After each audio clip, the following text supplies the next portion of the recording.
Hi, guys. Welcome to this week's Tuesdays with Terica. We're going to be talking about resetting your mind. Stay tuned. I hope you enjoy.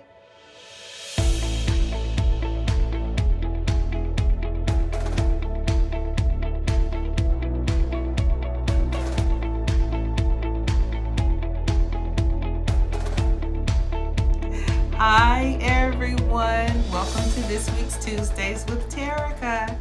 Hey, guys, I am so glad to see you here today. This has really been a wonderful start to the new year.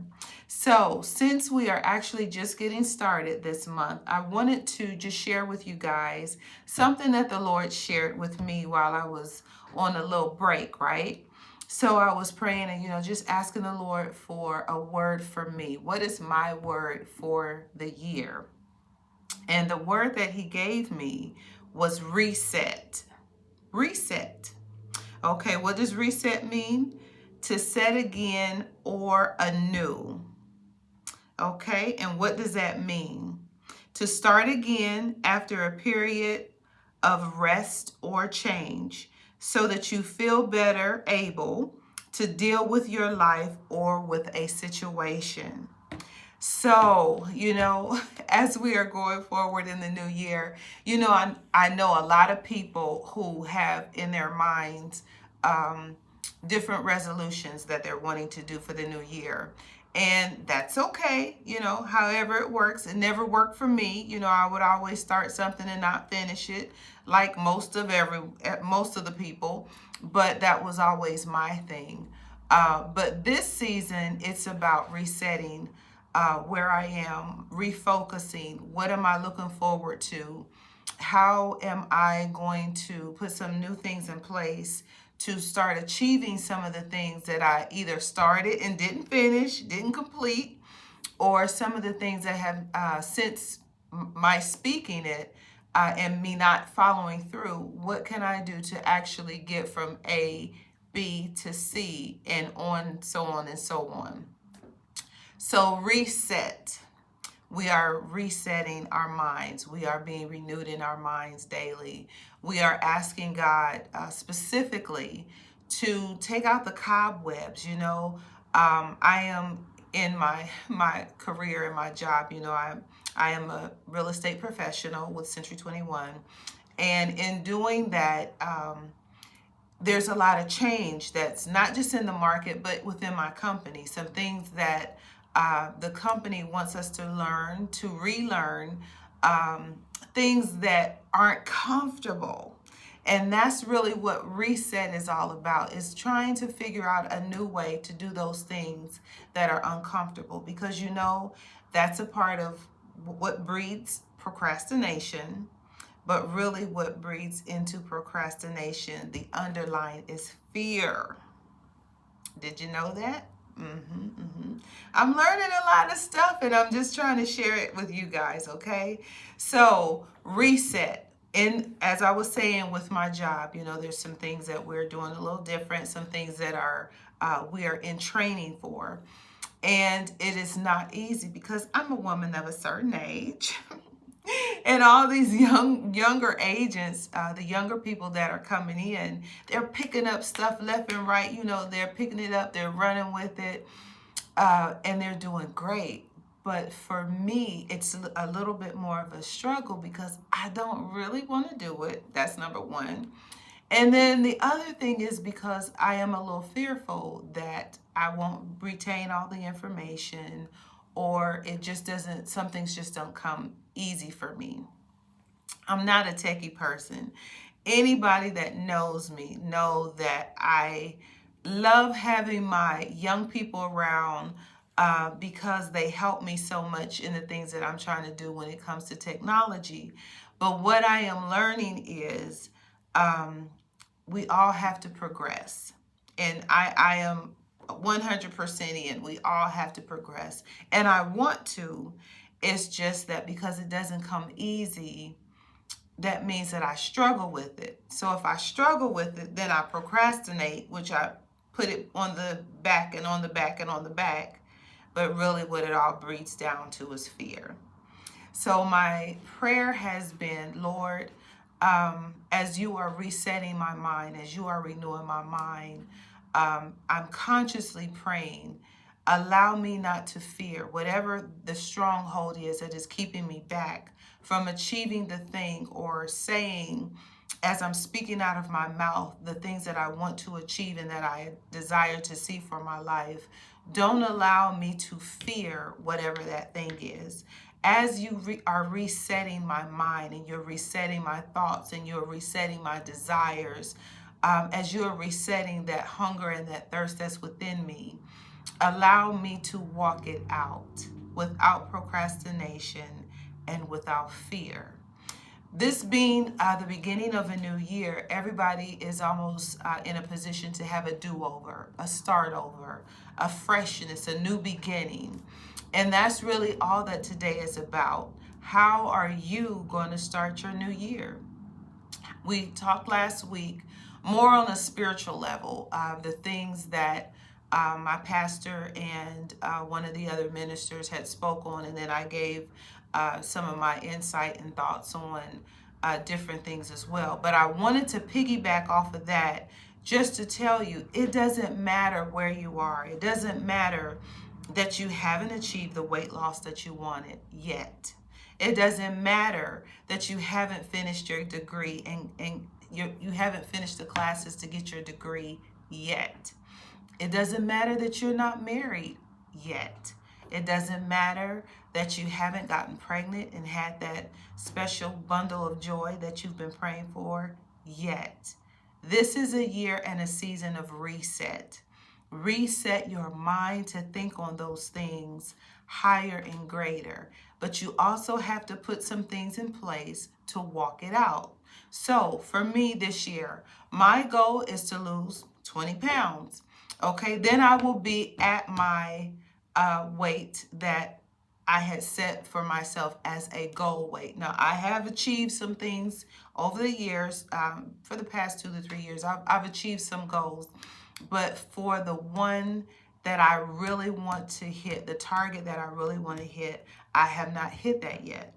So I'm resetting my mind to know I cannot be a cheater and eat every single thing that I want. Now, don't get me wrong. Yes, I am going to have a cookie. I'm going to have a piece of cake. So if you see me, don't judge. But I'm going to do that less because I have a goal in mind and I am going to achieve it. What is the worst thing that can happen if you actually reach your goal? What's the worst thing? Like, if you're resetting your mind to do all these great things and you're putting some things in place, what is the worst thing that can happen other than you actually do it? So if you're wanting to go to school and you're wanting to get your degree, you're wanting to finish up on your degree, take a couple of classes here and there. Nobody says you have to do it as a full-time student. Nobody says that you have to take 4 courses. Maybe you can just take 1 or 2. Just do something to be proactive to get you from where you are to where you're wanting to go. And for those of you who want children, you know what? The biggest help for me was when I was married and I was having the desire for children. I loved other people's children. I did things to help other mothers. One of my girlfriends had a daughter. She didn't know how to take care of her hair. I told her what to do. I gave her some pointers on that. She wasn't my daughter, but I loved her as though she was because she was a friend of mine's child. You can always find someone or something to help you along your journey. You don't have to wait until it actually comes to fruition. As long as you have a mindset and a heart to achieve the thing, it doesn't matter that you run. You don't have to. You know, the scripture says the race wasn't given to the swift nor to the strong, but to the one that endured. That just means that every morning I am asking God for a renewed mind. Reset my mind from whatever it was yesterday. If I didn't hit it yesterday, help me to hit it today. If I don't hit it today, Lord, then I'm going to be praying the same prayer again tomorrow. but we still have to take accountability for ourselves. We have to make sure that we are in place and in position, that as we are making the request, as we are speaking the thing out of our mouth, that we are walking the walk as well. You know, we don't have to, again, do it quickly. It's one step at a time. And the word says if we take one step, he'll take two. How awesome is that? That he's not asking us to do it alone. He's willing to take the walk with us. He's willing to take the journey with us. We just have to begin somewhere. Reset your mind. Know what you want. Know what you're trying to go for. What are you going after? Don't let everything that you're going after to be materialistic. Don't allow it to be something that can be bought with dollars or cents. How about let us all reset our minds for something spiritual? Lord, tell me how to minister better. Tell me how to pray more effectively. Tell me how to witness and be effective. Because you know, in witnessing, we can't witness the same way with everyone that we speak to. We have to speak to people different according to where they are, what level they're on, and where the way God would have us to, for us to be effective. It's not a one and done. Not at all. Everyone deserves the best that we have to give. And so in doing that, we have to reset who we are, the way that we're thinking, the way that we're moving, the way that we're operating. Reset who we are so that we can be the greater. This is our opportunity. Fresh slate, fresh new year. We're just, 14 days almost into the year. We still have time to actually get it right. We still have time to meet whatever goal that we have in place for ourselves. We still have time to do the thing that we said 3 years ago, 5 years ago, 10 years ago that we were going to do and we never got it done.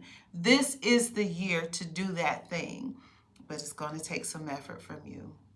It's going to take you walking it out. And you know what? Sometimes when I'm in the gym, I talk about the gym a lot because the young ladies that I work out with, they hold me accountable.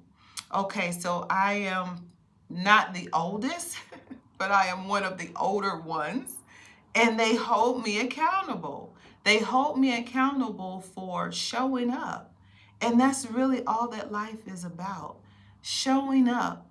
Showing up for your family, showing up for your coworkers, showing up for your friends, but most of all, you got to show up for yourself.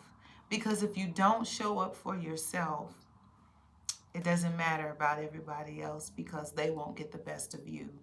You have to give you the best of who you are before you can give it to someone else. Hey guys, I want you to know that I am so grateful again to be before you. I want you to reset your minds. I want you to reset your hearts. I want you to refocus, repurpose in your heart and in your mind that thing that you want to achieve this year, and then go get it. Go get it because God is with you. He only wants the best for you. And so do I. Hey guys, I want you to know that this is Terica Talbert. I am a real estate professional with Century 21 Blackwell and Company, and I sponsor today's episode. I am so looking forward to having many more conversations with you guys. Hey, you know what? I always forget to tell you, like, share, and subscribe. You know, I see people all the time and they say, hey, I heard you the other day. And I said, well, did you subscribe? And they say, well, no. Okay, well, I need you to. I need you to. I need you to like, share, and subscribe. I really hope and pray that as I'm pouring my heart out to you guys, that you are feeling it, and that it is words of encouragement, that it's words of upliftment, and it is something to make you think about what you need to do strategically to go from where you are to where your dream lies ahead. Okay? Hey, until next week, have a good one.